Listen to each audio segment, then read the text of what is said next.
Stossel special. What's going on in America's schools? They're not learning anything.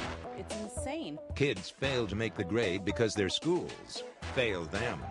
My son is now 18, and he is not reading. Tonight, stop kidding yourself about your child's school.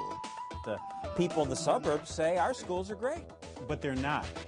So what do schools really need? We just need a little more money. That is the biggest lie in America.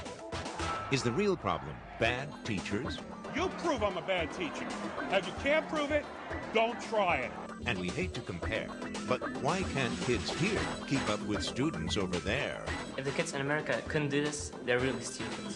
The failures, the successes. Learning should be fun. We'll teach you a thing or two about being stupid in America, how we cheat our kids. Now, John Stossel. Good evening. Elizabeth Vargas is off tonight. Stupid in America. That's a nasty title. But some nasty things are going on in America's public schools, and it's about time we face up to them. We see so many movies showing us wild kids. Kids arriving at school doped up. Who was Joan of Arc? The movies tell us the kids are stupid. Noah's wife? The Republican-controlled House of Representatives, in an effort to alleviate... And the teachers, boring.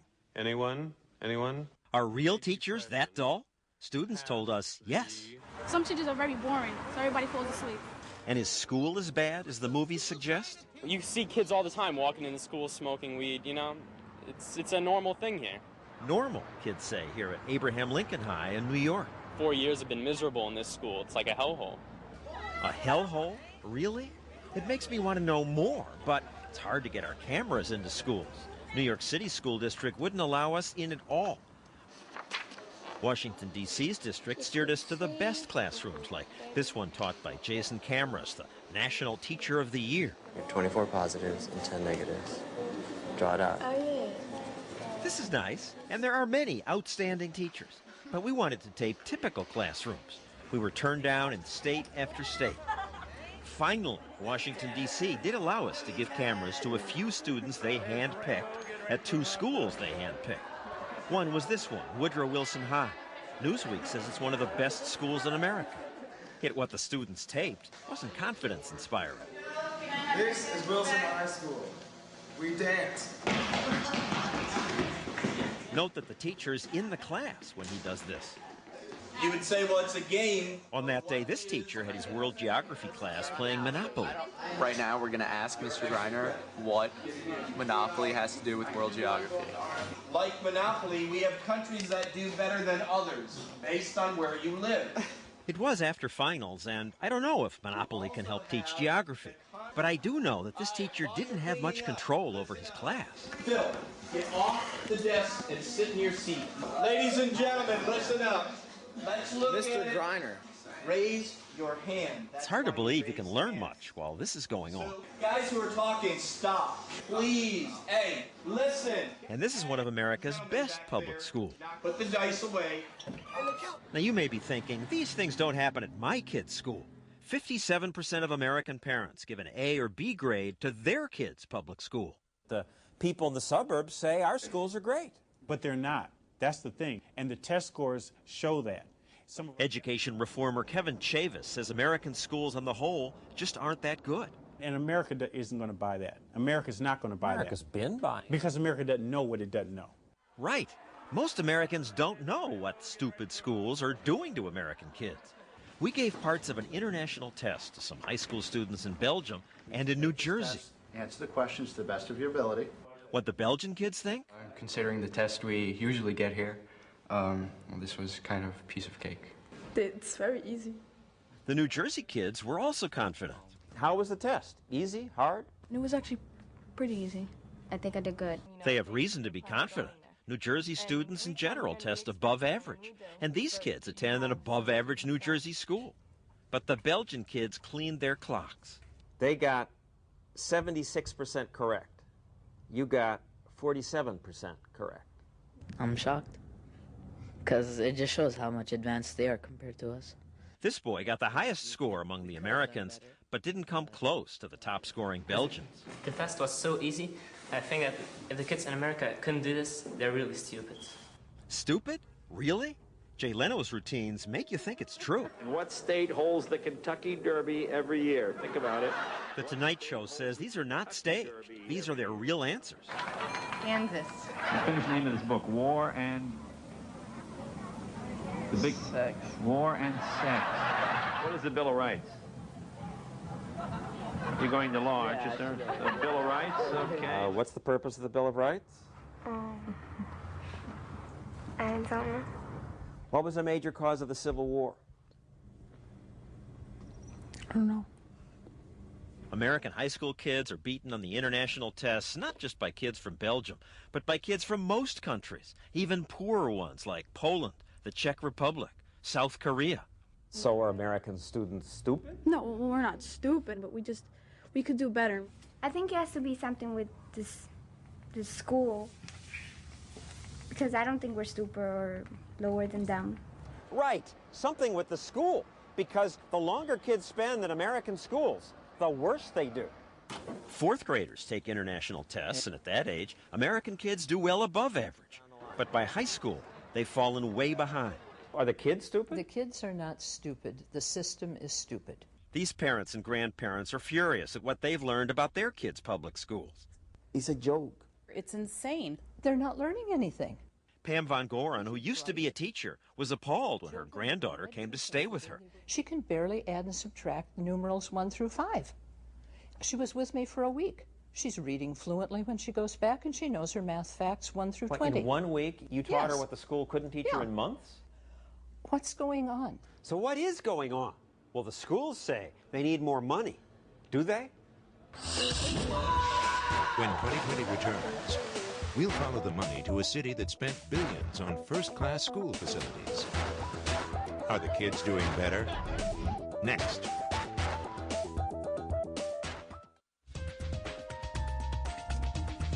What's the biggest problem facing public schools? Money.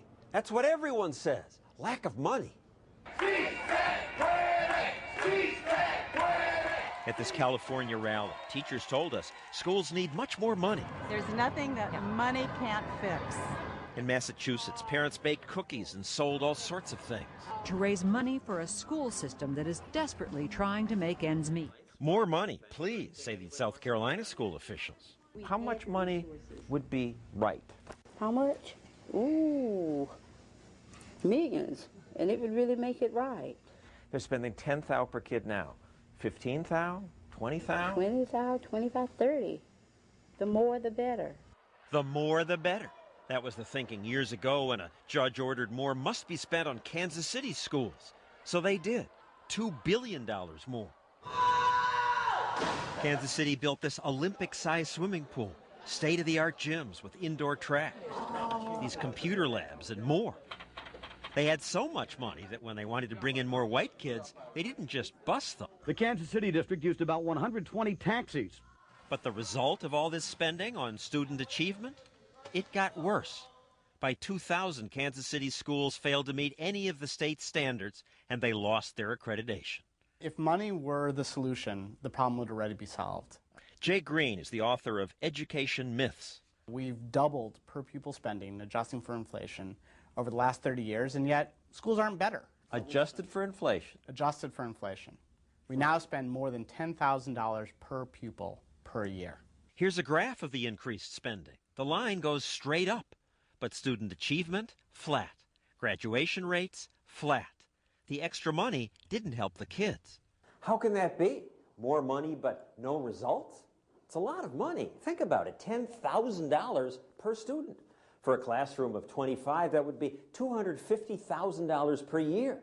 Where does the money go? It certainly isn't all going to teach the kids. In Orange County, California, Jennifer Beal's kids have been learning in portable buildings like this, while her school district's spending $35 million to build a new building. Not for the kids, it's for administrators. It's insane. We call it the Taj Mahal. It's so enormous and overwhelming. You can give public schools all the money in America and it will not be enough. Everyone has been conned. I'm not doing it today, okay? Ben Chavis is a former public school principal who now runs this alternative school that spends thousands of dollars less per student. He laughs at the public school's complaints about money. They all say it's the answer. No, it's not. We just need a little more money. That is the biggest lie in America. They waste money. To save, Chavis asked the students to do things like keeping the grounds picked up and setting up for lunch. We don't have full-time janitor. We don't have security guards. We don't have computers. We don't have a cafeteria staff. Thanks, Dom-in. There's no pool or world-class gym. Hey, on your mark, get set, go! For gym class, his students often just run laps around the block. If you come to school, you're going to have the advantage over everyone else. It means there's more money left over for teaching. Is that a complete sentence or a fragment? Even spending less money per student, Chavis pays his teachers more than public school teachers get. His school also thrives because the principal gets involved. Chavis shows up at every classroom and uses gimmicks like small cash payments for perfect attendance. Do you come to school for the money, or do you come to school to get an education? Education. And the money. Since he took over 4 years ago, this school has gone from being among the worst in Oakland to being the best. His middle school has the highest test scores in the city. You've boosted the scores from where they were by spending less money. It's not about the money. But what about kids who've come from broken families, poor families? Give me the poor kids, and I will outperform the wealthy kids who live in the hills. And we do it. PR. Other spunky independent schools do well with less money, like this one in South Carolina run by Teresa Middleton. We saw that the kids here were enthusiastic about learning. My children are so excited. Can we play this today? Can we do popcorn? Can we do relay math? Can we play bingo? Can we play phonics around the world? Learning should be fun. And fun seems to teach. These first graders can read. Get ready to work. I've had 3-year-olds sounding out words. My below average child can go to public school and make the honor roll. Yet she spends only $3,000 per child versus the $9,000 South Carolina's public schools spend, and still fail to educate students like Dorian Kane. My son is now 18, and he is not reading. He's on a 4th grade level, and it's a huge problem. Do you want to take a shot at that? Dorian struggles to read just one sentence in this first grade book. One day, Uncle Jack came to visit. He says he wants to learn to read. You know, there is a whole world that can open up to you if you are able to read. Yeah, I know that. Did they try to teach you to read? From time to time. The test results back. Gene has been after Dorian's schools for help for years. You have to beg. You know, whatever you ask for, you're begging, because they have the power. Now, they've had meetings with you to talk about your son. Yes. Here is one of them. Good morning, I'm Fred Stevens, Director of Programs for Exceptional Children. This is where some of the money goes to educational specialists, the Director of Programs for Exceptional Children, the school principal, a resource teacher, a gym teacher, the school counselor, and the district's special ed coordinator. But they hadn't done much for the boy who can't read. Mr. Hare, have you had the opportunity to counsel with Dorian? Well, first of all, I really hadn't had the opportunity to really counsel with him. I'll be frank with you. The principal said Dorian was doing well. I've seen great progress, and so I don't have any concerns.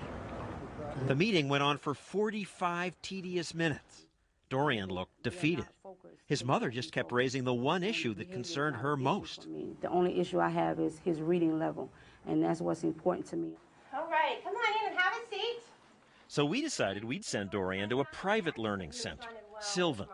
Could they teach Dorian to read when the South Carolina public schools hadn't? All right, click on OK for me. You bet. After just 72 hours of instruction using computers and workbooks, Dorian's reading was up more than 2 grade levels. His mother loves the private program. They're doing what they're supposed to do. They are on point, but I can't say the same for the public schools. No, she can't. South Carolina, over 12 years, spent nearly $100,000 on Dorian's education, but they left him behind. When we continue, what if schools had to get good results or flunk out of business? So the fact that some schools fail and close, that's the success? That's a good thing. That's a good thing. That's next.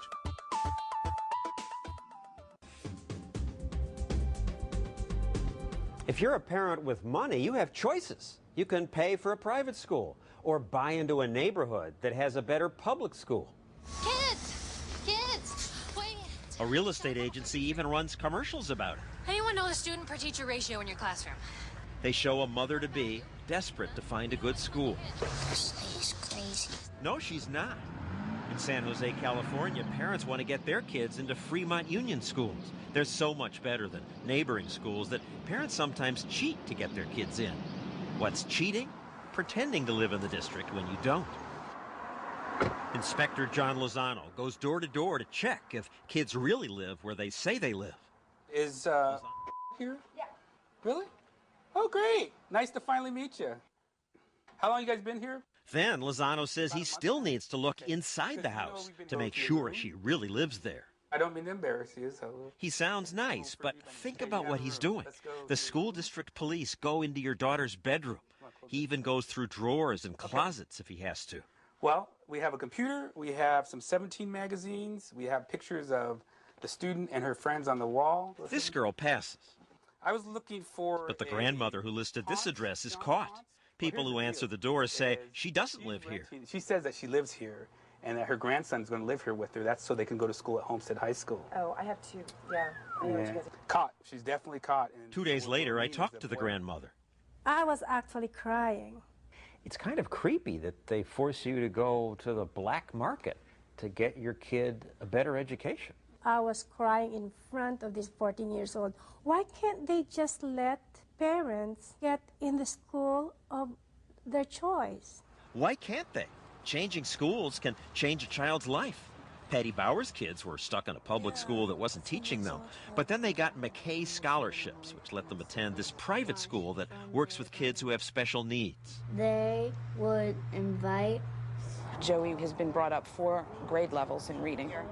Alan's gone from C's and D's to be an honor roll student. But last week, a Florida court killed a similar choice program, and Patty fears her kids will soon be forced back into public school. If they take the McKay scholarship away, I don't think Joey will finish school. Why can't she choose her child's school? Most countries that beat America on international tests give parents that choice. There were a few people who got very, very high scores. Here in Belgium, the government spends less than American schools do on each student, but the money's attached to the kids, so they can go wherever they want, to a state-run school, or a Catholic school, or a Muslim, or a Montessori school.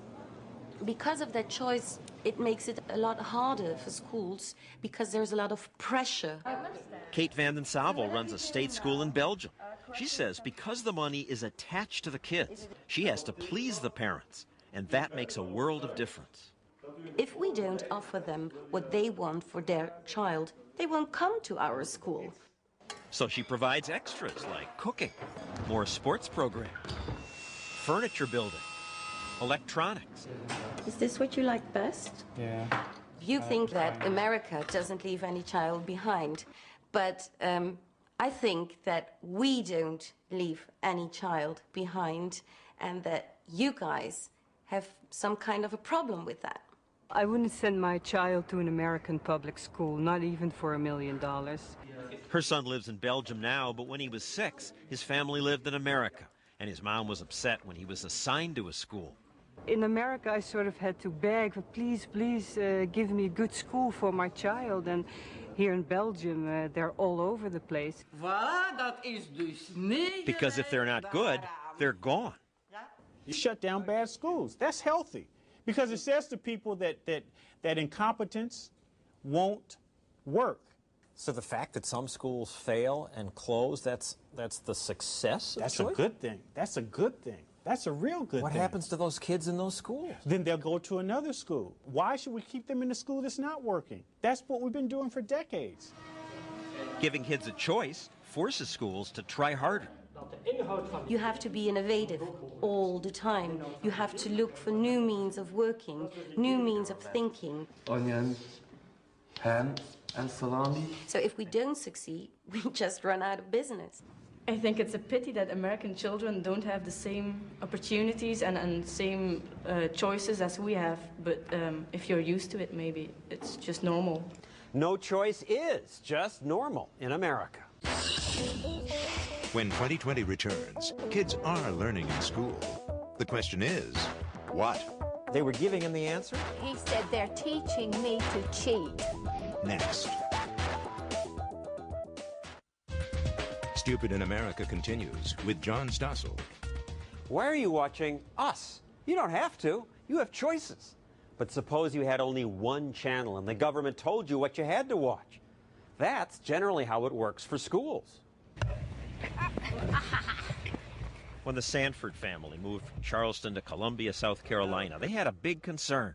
Where would their kids go to school? First thing I did was look up on the computer, where are we zoned? What schools would those be? You have to go where you're zoned. You go where you're zoned. In South Carolina and most everywhere, you must attend the public school in the zone where you live. But the middle school near the Sanford's new home was rated below average. It turned out, however, this wasn't a problem for them, because the reason they were moving to Columbia was that Mark had just been elected governor. Duly installed as governor of South Carolina. So they were offered special options. People from better school districts invited them to send their kids to those schools. And I said, but it's not fair. Because if I lived down the street here, they wouldn't be allowed to do that. Would I be allowed to do that? And they said, no, you would not. He said, but we're going to waive that requirement because you're the governor. And I said, that's not fair. It's not fair, but that's often how it works in America.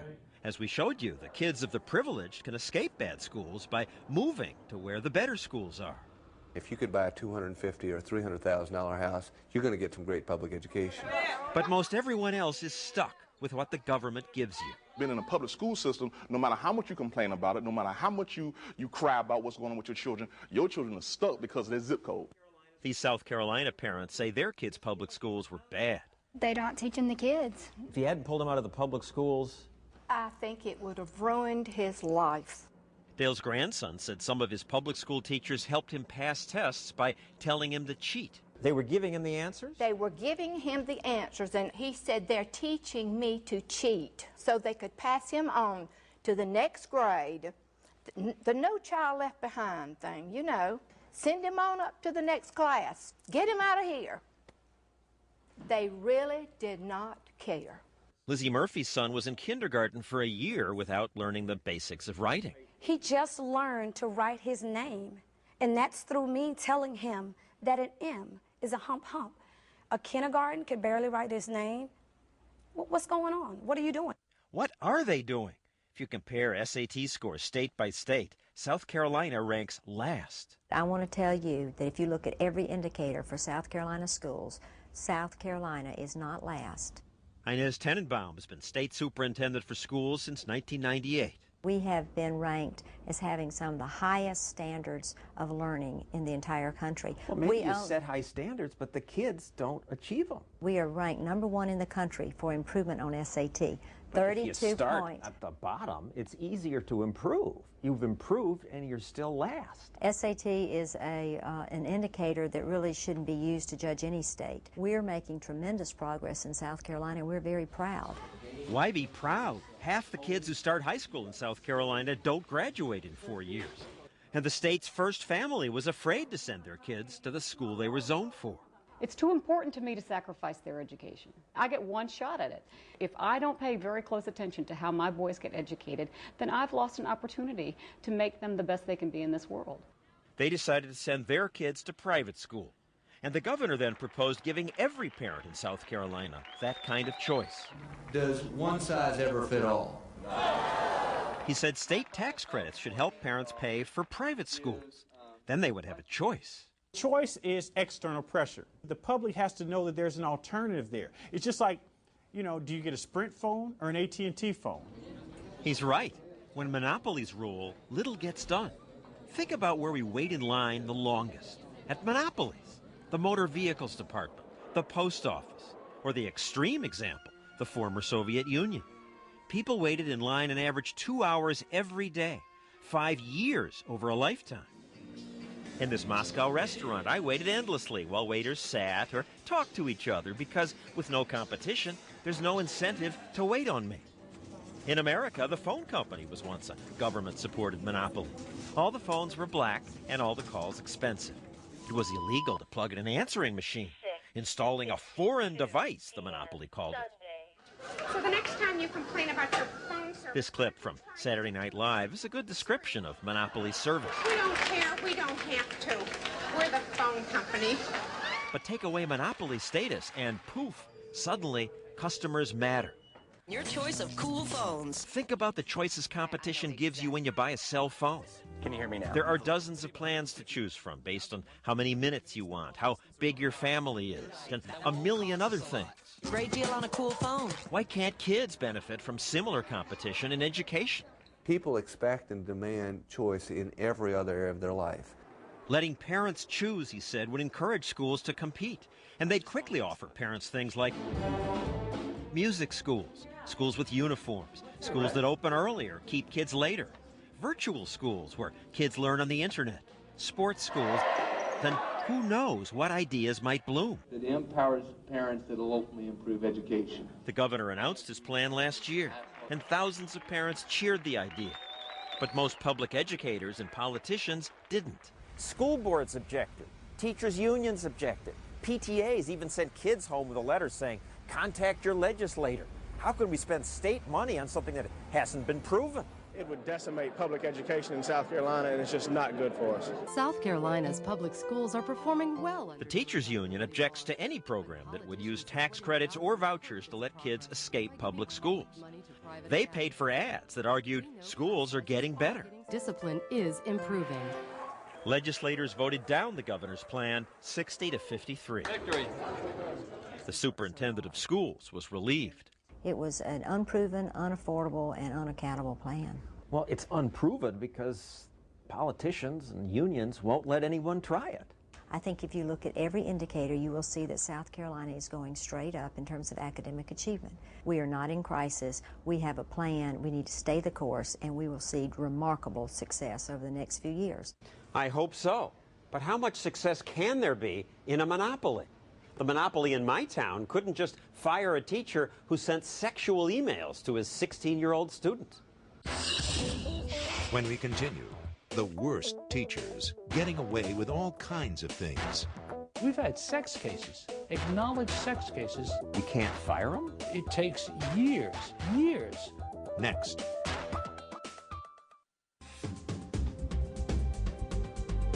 The school system isn't calcified just because it's a government monopoly. There's another stumbling block.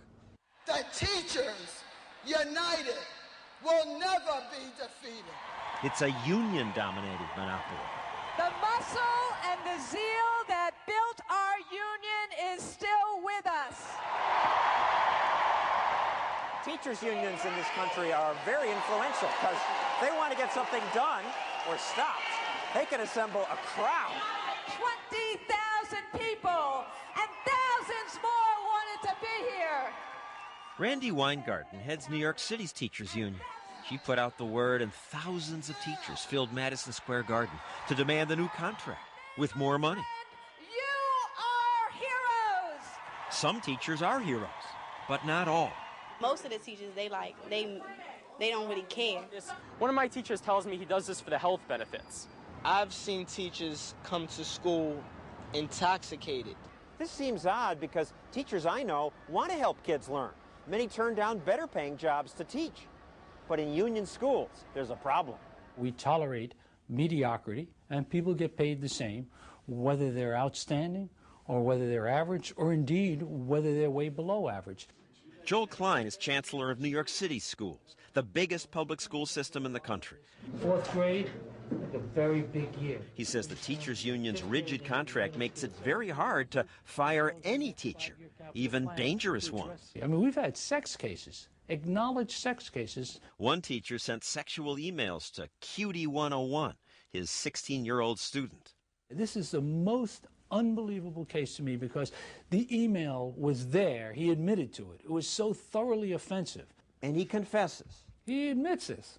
I mean, you have the email. He admits that he did it. You can't fire him? It's almost impossible. The school board says it's almost impossible to fire a teacher.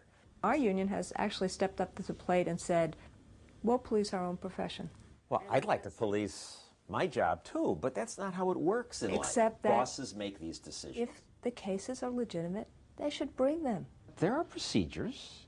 It's in the contract. If teacher's incompetent, they can be let go. It takes years, years. These are the steps a principal must follow to fire a bad teacher. Look at this thing. The teachers' union got so many protections to make sure principals don't fire unfairly or play favorites that principals rarely even try to jump through all these hoops to fire a bad teacher. In the last 2 years, says Klein, only 2 teachers out of 80,000 have been fired for incompetence. It makes no sense. And you don't know other places where this goes on. This is not like you can say they're doing this at IBM or some other place, right? This is unique to our environment. I'm not sure I understand how to manage a government civil service organization. GE's Jack Welch was revered as a great manager. He says if an organization is to stay vital, it must reward its best workers, and the bottom 10% have to go. We tell people in the bottom 10, look, you got a year. Find yourself somewhere to go. And they do. By doing that, he made GE unbelievably successful. But what he did at GE is forbidden at most public schools. We have a system in which we don't distinguish among people. And as a result of that, we don't reward excellence. Why don't you reward excellence? Because it's barred by the contract. Ah, yes, the union contract. Here it is, more than 200 pages of fine print. Union monopolies often create documents like this.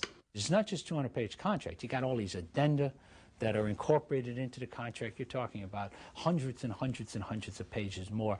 So it is a regulatory nightmare. So much so that he couldn't just fire that teacher who sent those sexual emails. Up, down, around, everywhere. We've paid him.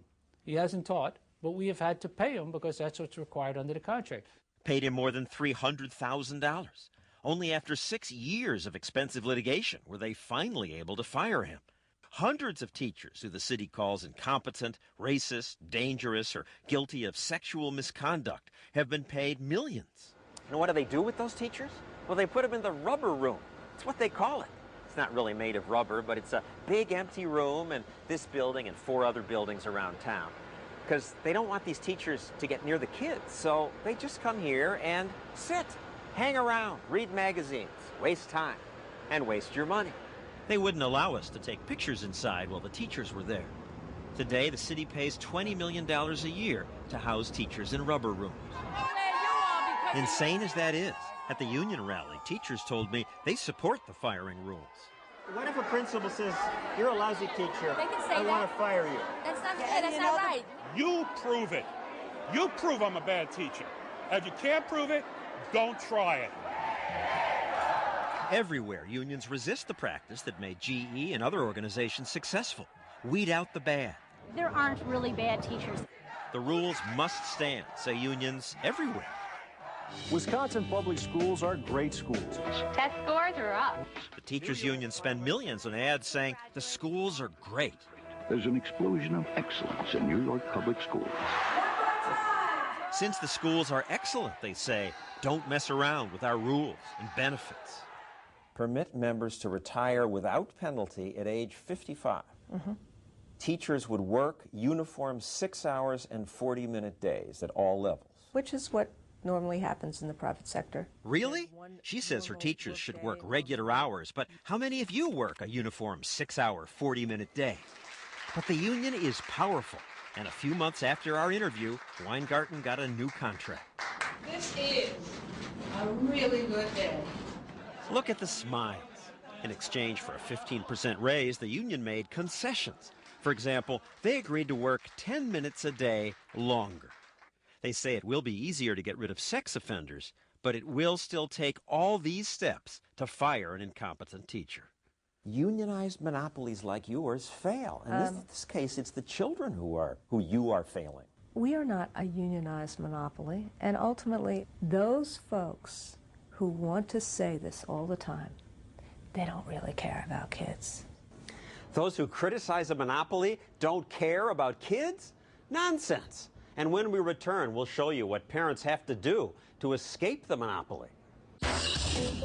When 2020 returns, it's a lottery to win something more valuable than money, a seat in a good school. Number 11. Next.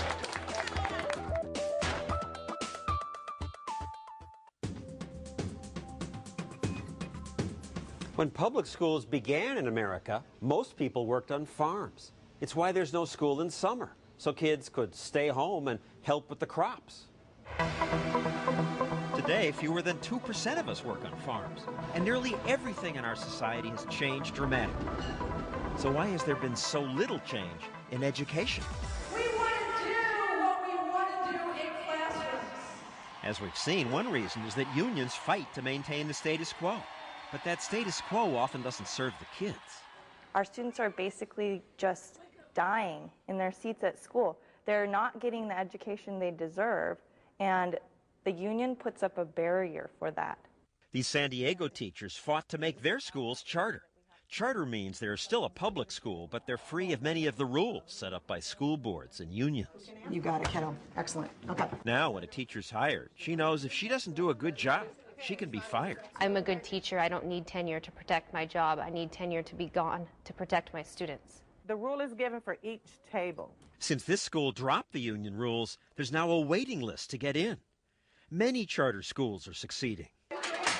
Friendship Charter High is located in the same dangerous part of Washington, D.C. as Ballou High, one of the city's poorest performing schools.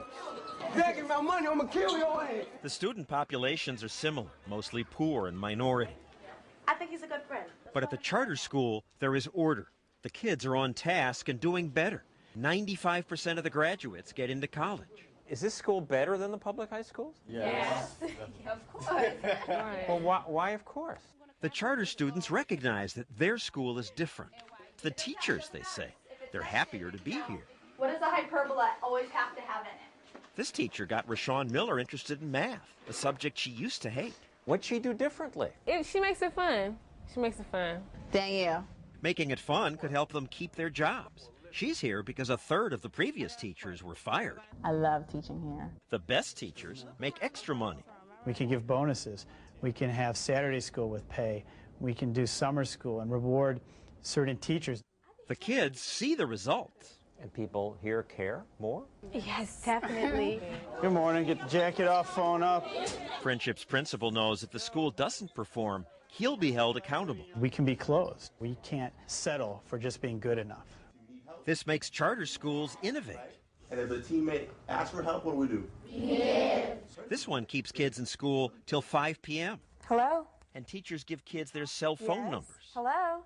Hello, Miss Holmes. And in the evening, every teacher must be available to answer questions. I had a question on the review sheet. Okay. I get phone calls at all hours of the night. Hello? Teachers say the kids call constantly. Hey, Christelle, what's up? So many kids want to get into those schools, the schools have to hold lotteries like this one. 358-1051. The suspense is unbearable. I pray that they're going to pick on. So much is at stake. The winners get a shot at a better future. They spin the drum. Number 11. Look at that smile. Look at her smile. Listen to her delighted scream. But why do they have to win a lottery? If school money were attached to the child in the form of a voucher, every parent could take their child to new schools. Vouchers, no! Yes! Vouchers, no! But lots of people hate vouchers. No public money for private schools! Last week's Florida court ruling against vouchers came after this teacher brought a suit. To say that competition is going to improve education, it's just not going to work. You know, competition is not for children. It's not for human beings. It's not for public education. It never has been. It never will be. Why not? Would you keep going back to a restaurant that served you a bad meal? Or a barber that gave you a bad haircut? Competition makes everything better. Why would schools be different? In the few places where vouchers have been allowed, like Milwaukee, the kids who used vouchers did better, and the kids in nearby public schools did better. They improved by leaps and bounds. No one lost in Milwaukee. Everyone did better. The kids at the regular public schools did better, and the kids who went to the voucher schools did better. Of course they did. That's what competition does. Choice, to me, is the only way, I believe, that we can force the system from an external vantage point to change itself. It will never change itself from within. Public education will never change. All the reform. These are well-intended people who want to help kids. All the well-intended designs and programs du jour, unless there is some competition infused in the equation, unless that occurs, then they know they have a captive monopoly that they can continue to dominate. Hands, please. But if there were competition, if parents had a choice, the possibilities of what we could have are limitless. That's our program for tonight.